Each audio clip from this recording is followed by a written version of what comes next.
जय हिंद साथियों, स्वागत है आप सभी का आपके अपने YouTube चैनल अमन स्टडी पॉइंट में। साथियों हाजिर हैं एक और वीडियो के साथ और इस वीडियो में हम देखेंगे सीटेट 2011 यानी प्रीवियस ईयर प्रश्न पत्र को।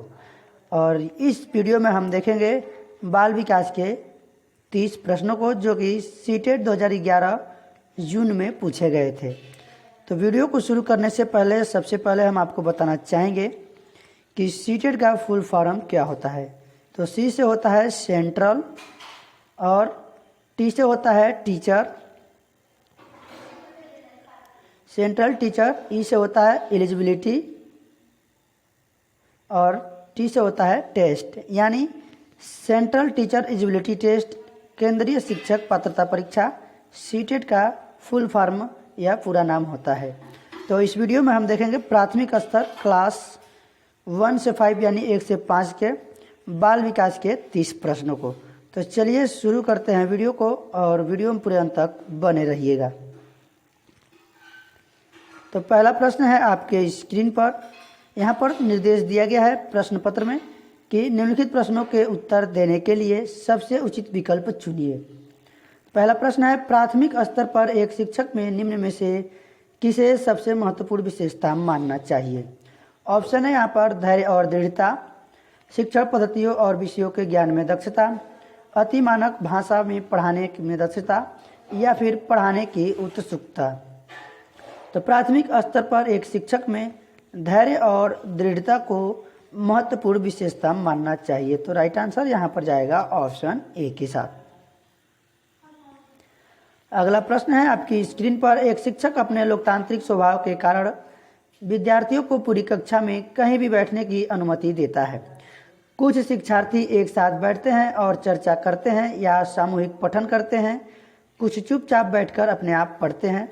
एक अभिभावक को यह पसंद नहीं आता। इस स्थिति में से निपटने का निम्न में से कौन सा तरीका सबसे बेहतर हो सकता है। तो ऑप्शन यहाँ पर दिए गए हैं। अभिभावक को प्रधानाचार्य से अनुरोध करना चाहिए कि वे उनके बच्चों का अनुभाग बदल दें। अभिभावकों को शिक्षक पर विश्वास व्यक्त करना चाहिए और शिक्षक के साथ समस्या पर चर्चा करनी चाहिए, या फिर अभिभावकों को उस विद्यालय से अपने बच्चे को निकाल लेना चाहिए, या फिर अभिभावकों को प्रधानाचार्य से शिक्षक की शिकायत करनी चाहिए। तो यहाँ पर जो सबसे सटीक राइट आंसर जाएगा ऑप्शन बी के साथ, यानी कि अभिभावकों को शिक्षक पर विश्वास व्यक्त करना चाहिए और शिक्षक के साथ समस्या पर चर्चा करनी चाहिए, न कि वहाँ पर बच्चों का अनुभाग बदलना चाहिए, और न ही अभिभावक को बच्चे को जो है अपने उस विद्यालय से निकालना चाहिए और न ही शिकायत करना चाहिए। तो राइट आंसर जाएगा यहाँ ऑप्शन बी के साथ। अगला प्रश्न है आपकी स्क्रीन पर। वह अवस्था जब बच्चा तार्किक रूप से वस्तुओं व घटनाओं के विषय में चिंतन प्रारंभ करता है, वह अवस्था कौन सी है। ऑप्शन है औपचारिक संक्रियात्मक अवस्था, पूर्व संक्रियात्मक अवस्था, मूर्त संक्रियात्मक अवस्था, या फिर संवेदी प्रेरक अवस्था। तो इस प्रश्न का जो राइट आंसर जाएगा ऑप्शन सी के साथ, मूर्त संक्रियात्मक अवस्था। और यह जो है चारों अवस्थाएं हैं, यह किसके द्वारा दिया गया है, तो जीन पियाजे के द्वारा दिया गया है। और यह जो है पूर्व संक्रियात्मक अवस्था, यह पहली अवस्था है जो इसकी वर्ष उम्र होती है 0 से 2 वर्ष। और संवेदी प्रेरक अवस्था यह संवेदी 0 से 2 होती है, 0 से 2 होती है। और पूर्व संक्रियात्मक 2 से 7 वर्ष होता है, मूर्त संक्रियात्मक 7 से 12, और औपचारिक संक्रियात्मक यह जो है 12 से 18 वर्ष तक होता है। तो चलिए देखते हैं अगले प्रश्न को। तो इसका राइट आंसर जाएगा ऑप्शन सी के साथ। अगला प्रश्न देखेंगे। मन का मानचित्रण संबंधित है साहसिक कार्यों की क्रिया योजना से, मन का चित्र बनाने से, मन की क्रियाशीलता पर अनुसंधान से, या फिर बोध यानी समझ बढ़ाने की तकनीक से। तो मन का मानचित्रण जो है यह जो है संबंधित है मन की क्रियाशीलता पर अनुसंधान से। अगला प्रश्न है विशेष रूप से प्राथमिक स्तर पर विद्यार्थियों की सीखने संबंधी समस्याओं को संबोधित करने का सबसे बेहतर तरीका है। महंगी और चमकदार सहायक सामग्री का प्रयोग करना, सरल और रोचक पाठ्य पुस्तकों का प्रयोग करना, कहानी कथन पद्धति का प्रयोग करना, या फिर क्षमता के अनुरूप विभिन्न शिक्षण पद्धतियों का प्रयोग करना। तो यहाँ पर अगर बात करें 5वें प्रश्न की, तो महंगी और चमकदार सहायक सामग्री का प्रयोग नहीं करना है। शिक्षण सामग्री यानी टीचिंग लर्निंग मटेरियल जिसे हम TLM कहते हैं, उसमें महंगी वस्तुओं का प्रयोग करना कभी नहीं कहा गया है। तो यहाँ पर जो राइट आंसर जाएगा ऑप्शन डी के साथ, यानी क्षमता के अनुरूप विभिन्न शिक्षण पद्धतियों का प्रयोग करना चाहिए। तो राइट आंसर जाएगा यहाँ पर ऑप्शन डी के साथ। अगला प्रश्न है, निम्न में से कौन सा शिक्षार्थियों के में सृजनात्मकता का पोषण करता है? प्रत्येक शिक्षार्थी की अंतर्जात प्रतिभाओं का पोषण करने के अवसर उपलब्ध कराना, विद्यालयी जीवन के प्रारंभ से उपलब्धि के लक्ष्यों पर बल देना, परीक्षा में अच्छे अंकों के लिए विद्यार्थियों की कोचिंग करना, या फिर अच्छा शिक्षा के व्यवहारिक मूल्यों के लिए विद्यार्थियों का मूल्यांकन करना। तो यहाँ पर जो ऑप्शन जाएगा हमारा इस प्रश्न का राइट आंसर और ए के साथ चला जाएगा, यानी कि प्रत्येक शिक्षार्थी की अंतर्जात प्रतिभाओं का पोषण करने के अवसर उपलब्ध कराना, यानी हम बच्चे को यहाँ पर अवसर उपलब्ध कराएंगे। अगला प्रश्न है, पियाजे के अनुसार निम्नलिखित में से कौन सी अवस्था में बच्चा अमूर्त संकल्पनाओं के विषय में तार्किक चिंतन करना आरंभ कर देता है? तो यह जो है पियाजे के द्वारा 4 अवस्थाएं जो दी गई हैं, जिसमें आप देखेंगे सबसे पहला होता है संवेदी प्रेरक अवस्था, उसके बाद होता है पूर्व संक्रियात्मक अवस्था, जिसकी जो आयु होती है 0 से 2 वर्ष। यहाँ सभी प्रश्न पूछे जाते हैं कि पूर्व संक्रियात्मक अवस्था की आयु कितनी होती है, और मूर्त संक्रियात्मक की जो अवस्था होती है 7 से 11 वर्ष, और औपचारिक संक्रियात्मक अवस्था की जो उम्र होती है 12 वर्ष से ऊपर होती है। तो यहाँ पर पूछा गया है कि अमूर्त संकल्पनाओं के विषय में तार्किक चिंतन करना बालक जो है कब से आरंभ कर देता है? तो यह जो है औपचारिक संक्रियात्मक अवस्था, यानी 12 वर्ष से ऊपर जब बालक होता है, यानी जिसे हम किशोरावस्था के नाम से जानते हैं, तब वह जो है अमूर्त संकल्पनाओं के विषय में तार्किक चिंतन करना आरंभ कर देता है। तो राइट आंसर हमारा यहाँ पर जाएगा ऑप्शन ए के साथ। चलिए देखते हैं अगले प्रश्न को। अगला प्रश्न है, आपकी स्क्रीन पर सीखना समृद्ध हो सकता है यदि कक्षा में अधिक से अधिक शिक्षण सामग्री का प्रयोग किया जाए, शिक्षक विभिन्न प्रकार के व्याख्यान और स्पष्टीकरण का प्रयोग करें, कक्षा में आवधिक परीक्षाओं पर अपेक्षित ध्यान दिया जाए, या फिर वास्तविक दुनिया से उदाहरणों को कक्षा में लाया जाए जिसमें विद्यार्थी एक दूसरे से अंतःक्रिया करे और शिक्षक उस प्रक्रिया को सुगम बनाए। तो इस प्रश्न का जो सबसे सटीक राइट आंसर जाएगा ऑप्शन डी के साथ, यानी सीखना समृद्ध तभी हो सकता है जब उस शिक्षण को या फिर हमारा टॉपिक जो भी हमारा पकड़ है उसे वास्तविक दुनिया से उदाहरणों को कक्षा में लाया जाए और जिसमें विद्यार्थी एक दूसरे से अंतःक्रिया करे। तो यह जो है सबसे सटीक होगा, राइट आंसर जाएगा हमारा ऑप्शन डी के साथ। चलिए देखते हैं अगले प्रश्न को। निम्न में से कौन से कथन को सीखने की प्रक्रिया की विशेषता नहीं मानना चाहिए? तो यहाँ पर दिया गया है नकारात्मक प्रश्न है, पूछा गया है नहीं मानना चाहिए। सीखना एक व्यापक प्रक्रिया है, सही है। सीखना लक्ष्योन्मुखी होता है, यह भी सही है।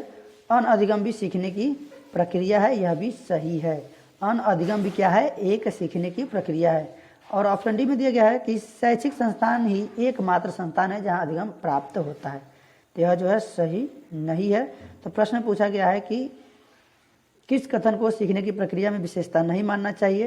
तो शैक्षिक संस्थान एकमात्र स्थान है जहाँ अधिगम प्राप्त होता है, इसे जो है विशेषता सीखने की प्रक्रिया में विशेषता नहीं मानना चाहिए। तो राइट आंसर हमारा जाएगा ऑप्शन डी के साथ। चलिए देखते हैं अगले प्रश्न को। 5वीं कक्षा के दृष्टिबाधित विद्यार्थी के माता पिता और मित्रों द्वारा उसे दैनिक कार्यों को करने में सहायता की जानी चाहिए, या फिर उसके साथ कक्षा में सामान्य रूप से व्यवहार किया जाना चाहिए और श्रव्य सीडी के माध्यम से सहायता उपलब्ध कराई जानी चाहिए, या फिर उसके साथ कक्षा में विशेष व्यवहार किया जाना चाहिए, या उसको निचले स्तर के कार्य करने की छूट मिलनी चाहिए। तो यदि 5वीं कक्षा का बालक है, दृष्टिबाधित है, तो उसके लिए जो है उसके साथ कक्षा में सामान्य रूप से व्यवहार किया जाना चाहिए, जैसे कि अन्य बच्चों के साथ किया जाता है, और साथ ही उसके लिए श्रव्य सीडी के माध्यम से सहायता उपलब्ध कराई जानी चाहिए। श्रव्य यानी सुनने युक्त, जिससे कि बच्चा सुन के अध्ययन कर सके। तो राइट आंसर जाएगा ऑप्शन बी के साथ। अगला प्रश्न है, निम्न में से कौन सा बच्चे की सामाजिक मनोवैज्ञानिक आवश्यकताओं के साथ संबंध नहीं है? ऑप्शन है संवेगात्मक सुरक्षा की आवश्यकता, शरीर में अपशिष्ट पदार्थों का नियमित रूप से बाहर निकालना, सानिध्य यानी संगीत की आवश्यकता, सामाजिक अनुमोदन अथवा सराहना की आवश्यकता। तो यहाँ पर सबकी आवश्यकता है, जबकि यह जो है शरीर में अपशिष्ट पदार्थों का नियमित रूप से बाहर निकालना, यह जो है सामाजिक मनोवैज्ञानिक आवश्यकताओं के साथ संबंध इसका नहीं है। तो राइट आंसर चला जाएगा ऑप्शन बी के साथ। अगला प्रश्न है, वह कौन सा स्थान है जहां बच्चे के संज्ञानात्मक विकास को सबसे बेहतर तरीके से परिभाषित किया जा सकता है? तो ऑप्शन है विद्यालय एवं कक्षा पर्यावरण, सभागार, घर या फिर खेल का मैदान। तो जो विद्यालय और कक्षा का पर्यावरण है, यहाँ पर बच्चे के संज्ञानात्मक विकास को सबसे बेहतर तरीके से परिभाषित किया जा सकता है। तो राइट आंसर जाएगा यहाँ पर ऑप्शन ए के साथ। अगला प्रश्न है, किसको एक अभिप्रेरित शिक्षण का संकेत माना जाता है? ऑप्शन है शिक्षक द्वारा दिया गया उपचारात्मक कार्य, विद्यार्थियों द्वारा प्रश्न पूछना, कक्षा में एकदम खामोशी या फिर कक्षा में अधिकतम उपस्थिति। तो यहाँ पर विद्यार्थियों द्वारा प्रश्न पूछना जो है, इसको अभिप्रेरित शिक्षण का संकेतक माना जाता है। राइट आंसर जाएगा ऑप्शन बी के साथ। अगला प्रश्न है, निम्न में से कौन सा बुद्धिमान बच्चे का लक्षण नहीं है? ऑप्शन है वह जो प्रवाहपूर्ण एवं उचित तरीके से संप्रेषण करने की क्षमता रखता है, वह जो अमूर्त रूप से सोचता रहता है, वह जो नए परिवेश में स्वयं को समायोजित कर सकता है, या फिर वह जो लंबे निबंधों को बहुत जल्दी रटने की क्षमता रखता है। तो यहाँ पर जो राइट आंसर हमारा जाएगा, यहाँ पर पूछा गया है कि कौन सा बुद्धिमान बच्चे का लक्षण नहीं है। तो प्रश्न को आप लोग ध्यान देंगे कि प्रश्न में निगेटिव टैग वर्ड भी यहाँ पर दिया रहता है, तो हमें नकारात्मक उत्तर भी यहाँ पर ढूंढना है, न कि सकारात्मक। तो राइट आंसर जो जाएगा डी के साथ, वह जो लंबे निबंधों को बहुत जल्दी रटने की क्षमता रखता है, यह जो विद्वान बच्चे का लक्षण नहीं है। चलिए देखते हैं अगले प्रश्न को। अगला प्रश्न है, बच्चे दुनिया के बारे में अपनी समझ का सृजन करते हैं, इसका श्रेय किसको जाता है? पावलोव, कोहलबर्ग, स्किनर या फिर पियाजे को? तो इस प्रश्न का जो राइट आंसर जाएगा ऑप्शन डी के साथ। यह जो कथन है पियाजे के द्वारा दिया गया है, यानी बच्चे दुनिया के बारे में अपनी समझ का सृजन करते हैं। अब अगर यहाँ पर पूछा जाए कि पावलोव ने किस पे प्रयोग किया था, किस जानवर पर, तो यह जो है कुत्ते पर प्रयोग किया था, स्किनर ने चूहे और कबूतर पर। अगला प्रश्न देखेंगे, कृतिका अक्सर घर में ज़्यादा बात नहीं करती, लेकिन विद्यालय में वह काफ़ी बात करती है। यह दर्शाता है कि शिक्षकों की मांग होती है कि बच्चे विद्यालय में खूब बात करें, या फिर कृतिका को अपना घर बिल्कुल पसंद नहीं है, या उसके विचारों को विद्यालय में मान्यता मिलती है, या विद्यालय हर समय बच्चों को खूब बात करने का अवसर देता है। तो इस प्रश्न का जो राइट आंसर जाएगा ऑप्शन सी के साथ, यानी जो है उसके कृतिका के विचारों को विद्यालय में मान्यता मिलती है, इसलिए वह जो है विद्यालय में काफ़ी बात करती है। तो राइट आंसर जाएगा ऑप्शन सी के साथ। अगला प्रश्न है, एक शिक्षक को अपने विद्यार्थियों की क्षमताओं को समझने का प्रयास करना चाहिए, निम्नलिखित में से कौन सा क्षेत्र इस उद्देश्य के साथ संबंध है? सामाजिक दर्शन, मीडिया मनोविज्ञान, शिक्षा मनोविज्ञान या फिर शिक्षा समाजशास्त्र? तो यह जो है एक शिक्षक को अपने विद्यार्थियों की क्षमताओं को समझने का प्रयास करना चाहिए, यह जो है शिक्षा मनोविज्ञान के क्षेत्र से संबंधित है। राइट आंसर जाएगा ऑप्शन सी के साथ। अगला प्रश्न है आपकी स्क्रीन पर, सीखने की प्रक्रिया में अभिप्रेरणा पिछले सीखे हुए को नए अधिगम से अलग करती है, शिक्षार्थियों को एक दिशा में सोचने के योग्य बनाती है, शिक्षार्थियों में सीखने के प्रति रुचि का विकास करती है, या फिर शिक्षार्थियों की स्मरण शक्ति को पैना बनाती है? तो बात करें यहाँ पर इस प्रश्न की, पूछा गया है लर्निंग यानी सीखने की प्रक्रिया में, यानी लर्निंग प्रोसेस में अभिप्रेरणा की क्या भूमिका होती है? तो यह जो है शिक्षार्थियों में सीखने के प्रति रुचि का विकास करती है। अभिप्रेरणा जो है शिक्षार्थियों में सीखने के प्रति रुचि का विकास करती है। राइट आंसर जाएगा यहाँ पर ऑप्शन सी के साथ। अगला प्रश्न है, शिक्षा के क्षेत्र में पाठ्यचर्चा शब्दावली किसकी ओर संकेत करती है? ऑप्शन है विद्यालय का संपूर्ण कार्यक्रम जिसमें विद्यार्थी प्रतिदिन अनुभव प्राप्त करते हैं, या फिर मूल्यांकन प्रक्रिया को, या फिर कक्षा में प्रयुक्त की जाने वाली पाठ्य सामग्री को, या शिक्षण पद्धति एवं पढ़ाई जाने वाली विषय वस्तु को। तो शिक्षा के क्षेत्र में पाठ्यचर्चा शब्दावली जो है यह विद्यालय का संपूर्ण कार्यक्रम को की ओर संकेत करता है जिसमें कि विद्यार्थी प्रतिदिन अनुभव प्राप्त करते हैं। तो राइट आंसर जाएगा ऑप्शन ए के साथ। अगला प्रश्न है, निचली कक्षाओं में शिक्षण की खेल पद्धति मूल रूप से आधारित है। शिक्षण पद्धति के सिद्धांतों पर, विकास एवं वृद्धि के मनोवैज्ञानिक सिद्धांतों पर, शिक्षण के समाजशास्त्रीय सिद्धांतों पर, या फिर शारीरिक शिक्षा कार्यक्रमों के सिद्धांत पर। तो निचली कक्षाओं में शिक्षण की जो खेल पद्धति है वह मूल रूप से विकास एवं वृद्धि के मनोवैज्ञानिक सिद्धांतों पर आधारित है। तो राइट आंसर जाएगा ऑप्शन बी के साथ। अगला प्रश्न है, एक बच्चा अतीत की समान परिस्थिति में की गई अनुक्रियाओं के आधार पर नई स्थिति के प्रति अनुक्रिया करता है। यह किससे संबंधित है? सीखने का प्रभाव के नियम से, सीखने की प्रक्रिया का अभिवृत्ति नियम से, या फिर सीखने का तत्परता नियम से, या सीखने का सादृश्यता नियम से।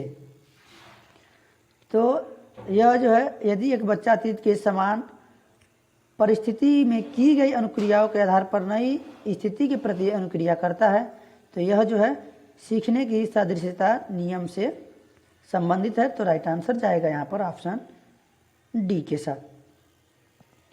अगला प्रश्न है, यहाँ पर कौन जो है प्रतिभाशाली होने का संकेत नहीं है? ऑप्शन है दूसरों के साथ झगड़ना, अभिव्यक्ति में नवीनता, जिज्ञासा, या फिर सृजनात्मक विचार।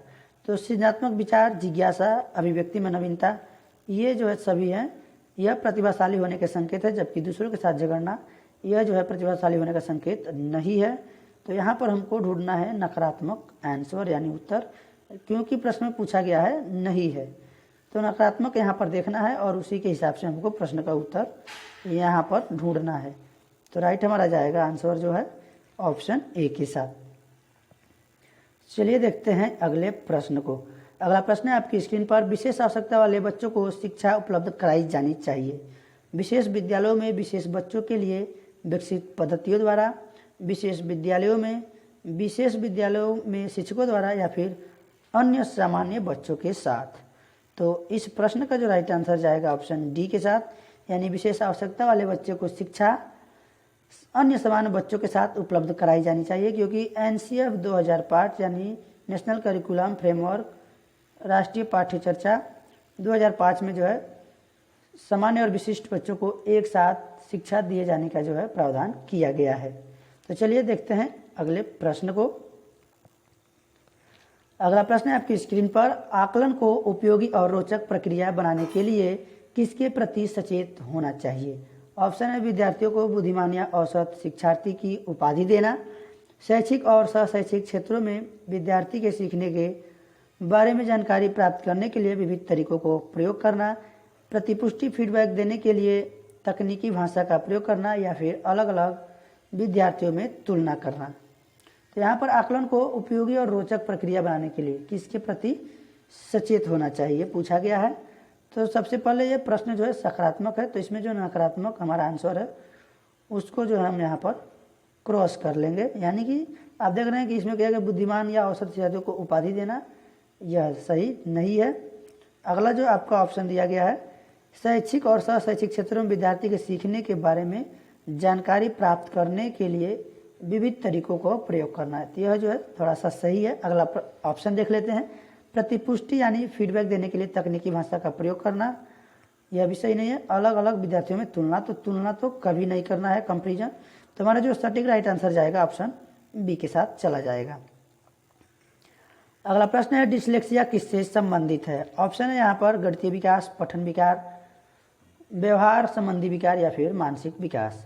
तो डिसलेक्सिया जो है यह संबंधित है हमारा पठन विकार से। राइट आंसर जाएगा ऑप्शन बी के साथ। बात करें गणितीय विकास, यह किससे संबंधित होता है? गणितीय विकार यह डिस्कैलकुलिया एक रोग होता है नामक, वह जो है गणितीय विकार होता है कैलकुलेशन से संबंधित, एक और होता है डिस्ग्राफिया जो लेखन संबंधी विकार होता है। ये जो विकार से संबंधित एक प्रश्न सीटेट में पूछे जाते हैं, इसको आप लोग ध्यान में रखेंगे।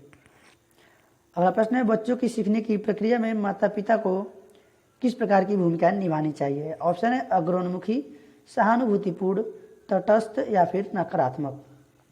तो बच्चों की सीखने की प्रक्रिया में माता पिता को अग्रोन्मुखी भूमिका निभाना चाहिए और बच्चों को प्रोत्साहित करना चाहिए, यानी उनका प्रोत्साहन करना चाहिए। राइट आंसर जाएगा यहाँ पर ऑप्शन ए के साथ। अगला प्रश्न है विकास कभी न समाप्त होने वाली प्रक्रिया है, यह विचार किससे संबंधित है। निरंतरता का सिद्धांत, एकीकरण का सिद्धांत, अंतःक्रिया का सिद्धांत या फिर अंतः संबंध का सिद्धांत। तो विकास कभी न समाप्त होने वाली प्रक्रिया है, यानी निरंतर चलने वाली प्रक्रिया है। राइट आंसर जो जाएगा ऑप्शन ए के साथ चला जाएगा। अगला प्रश्न है सीखने के अंतर्दृष्टि सिद्धांत को किसने बढ़ावा दिया है। पावलोव ने, जीन पियाजे ने, वाइगोत्स्की या फिर गेस्टाल्ट सिद्धांतवादियों ने। तो सीखने का जो अंतर्दृष्टि सिद्धांत है यह जर्मनी के गेस्टाल्ट सिद्धांतवादियों ने दिया है। तो राइट आंसर यहाँ पर जाएगा ऑप्शन डी के साथ। अगला प्रश्न है निम्नलिखित में से किस अवस्था में बच्चे अपने समवयस्क समूह के सक्रिय सदस्य हो जाते हैं। ऑप्शन है प्रौढ़ावस्था, पूर्व बाल्यावस्था, बाल्यावस्था या फिर किशोरावस्था। तो यहाँ पर जो राइट आंसर हमारा जाने वाला है ऑप्शन डी के साथ। किशोरावस्था में जो है बालक समवयस्क समूह के सक्रिय सदस्य हो जाते हैं और इसकी जो एज होती है 12 से 18 वर्ष होती है। पूर्व बाल्यावस्था यह जो है 7 से 12 होती है और बाल्यावस्था 2 से 5 या फिर 7 वर्ष होता है। 2 से 7 भी होता है और 2 से 5 भी होता है। ऑप्शन में आपको जो मिले आप वही आंसर लगा सकते हैं। अगला प्रश्न देखेंगे और इस वीडियो का आखिरी प्रश्न है। सीटेट में आपके बाल विकास यानी सीडीपी चाइल्ड डेवलपमेंट से 30 प्रश्न पूछे जाते हैं। तो आज का इस वीडियो का आखिरी प्रश्न है बच्चों के बौद्धिक विकास की 4 विशिष्ट अवस्थाओं की पहचान की गई। एरिक्सन द्वारा, स्किनर द्वारा, पियाजे द्वारा या फिर कोहलबर्ग द्वारा। तो बच्चों के बौद्धिक विकास की 4 विशिष्ट अवस्थाओं को पहचान की गई जीन पियाजे के द्वारा। तो राइट आंसर जाएगा ऑप्शन सी के साथ। तो साथियों इसी के साथ आज का प्रश्न समाप्त हुआ और जाते जाते आपसे कहना चाहेंगे कि यदि वीडियो आप सभी को पसंद आया हो तो वीडियो को लाइक और शेयर करिएगा और चैनल पर पहली बार हैं तो चैनल को सब्सक्राइब करिएगा। तो आप सभी को यहाँ पर सीटेट के वीडियो हमेशा मिलते रहेंगे और प्रीवियस ईयर के जितने भी प्रश्न पत्र है उस सभी प्रश्नों का सॉल्यूशन यहाँ पर कराया जाएगा। तो जाने से पहले आप लोग चैनल को सब्सक्राइब कर लीजिएगा और वीडियो को शेयर कर दीजिएगा। धन्यवाद। जय हिंद।